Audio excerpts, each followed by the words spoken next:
Sir, ಕತ್ತಲೆ ಕೋಣೆ ಬಗ್ಗೆ ಕೆಲವೊಂದು ಮಾಹಿತಿಗಳನ್ನು ಕಲೆ ಹಾಕಿದ್ದೇನೆ. ಅದ್ರ ಬಗ್ಗೆನೇ 22 ಪುಟದ ಸ್ಟೋರಿ ಕೂಡ ಬರ್ತಿದ್ದೀನಿ. ಕತ್ತಲೆ ಕೋಣೆಯಲ್ಲಿ ವಿಚಿತ್ರವಾದ ಘಟನೆಗಳು ಕೂಡ ನಡೆದಿದೆ. ಆದರೆ ಈ ಸ್ಟೋರಿನ ಯಾರು ಕೂಡ ಮಾಡ್ತಾ ಇಲ್ಲ. ಯಾಕೆ ಅಂತ ನನಗೂ ಕೂಡ ಗೊತ್ತಾಗ್ತಾ ಇಲ್ಲ. ಏನೇನ್ ರಹಸ್ಯ ಬರ್ದಿಟ್ಟಿದ್ದೀರಾ ಸಂದೀಪ್?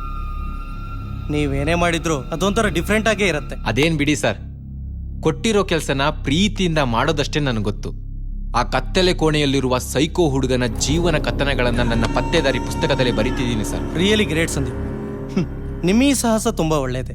ಇದರಿಂದ ಒಂದು ಸತ್ಯನ ಭೇದಿಸಿದ ಕೀರ್ತಿ ನಮ್ಮ ಪತ್ರಿಕೆಗೆ ಸಲ್ಲತ್ತೆ. ಈ ವಿಷಯದಲ್ಲಿ ನಿಮ್ಗೆ ನನ್ನ ಫುಲ್ ಸಪೋರ್ಟ್ ಇದೆ. Thank you sir. ದೇಶರಾವ್, ಏನ್ ಮಾತಾಡ್ತಾ ಇದ್ದೀರಾ? ಅವನು ಬಿಸಿ ರಕ್ತದ ಹುಡುಗ, ಏನಾದ್ರೂ ಮಾಡ್ಬೇಕು ಅನ್ನೋ ಛಲ. ಆದ್ರೆ ಅದರ ಹಿಂದೆ ಇಷ್ಟೊಂದು ಹುಚ್ಚುತನ. ದೇಶರಾವ್, ಪ್ಲೀಸ್, ಸಂಪಾದಕರಾದ ನಿಮ್ಗೆ ಇಷ್ಟು ಹುಚ್ಚುತನ ಇರಬಾರ್ದು. ಸರ್, ನೀವು ಈ ಪತ್ರಿಕೆ MD ನಿಜ. ಆದ್ರೆ ಇಲ್ಲಿ ನಡೆಯೋ ಪ್ರತಿಯೊಂದು ಕೆಲಸದ ಜವಾಬ್ದಾರಿ ನನ್ನ ಮೇಲೆ ನಿಂತಿದೆ. ಇದರಲ್ಲಿ ಯಾವ ರೀತಿಯಾಗಿ ಜನರಿಗೆ ಸಂದೇಶ ನೀಡಬೇಕನ್ನೋದು ನನಗೆ ಗೊತ್ತು. ನೀವು ಇದ್ರ ಬಗ್ಗೆ ಜಾಸ್ತಿ ತಲೆ ಕೆಡಿಸ್ಕೊಳ್ಳೋದು ಬೇಡ. ಬೇಡ ಅಂತ ಹೇಳಿದ ಕೆಲಸ ಮುಂದುವರಿಸೋದು ಒಳ್ಳೇದಲ್ಲ. ಸರ್, 50% ಕತ್ತಲೆ ಕೋಣೆ ರಹಸ್ಯನ ಮುಗಿಸಿದ್ದೀನಿ. ಇನ್ನೂ 50% ಮುಗಿಸೋದು ದೊಡ್ಡ ಕೆಲಸ ಏನಲ್ಲ. ಎಲ್ರೂ 100 ವರ್ಷ ಏನು ಬದುಕೋದಿಲ್ಲ. ನಾವು ಸತ್ರೆ ಇತಿಹಾಸ ಆಗಬೇಕು. ಅದಕ್ಕಿರೋದು ಎರಡೇ ದಾರಿ. ಒಂದು, ದೇಶ ಕಾಯುವ ಸೈನಿಕ.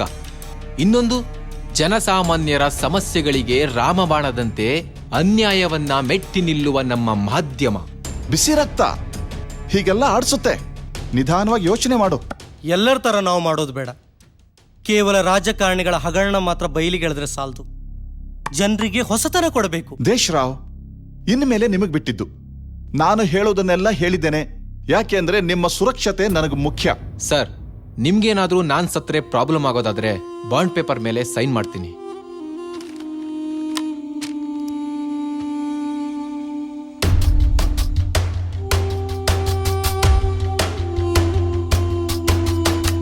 ಸರ್, ನಾನೊಬ್ಬ ಅನಾಥ.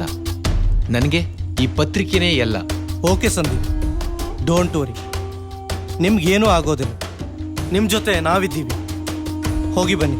Okay sir, thank you.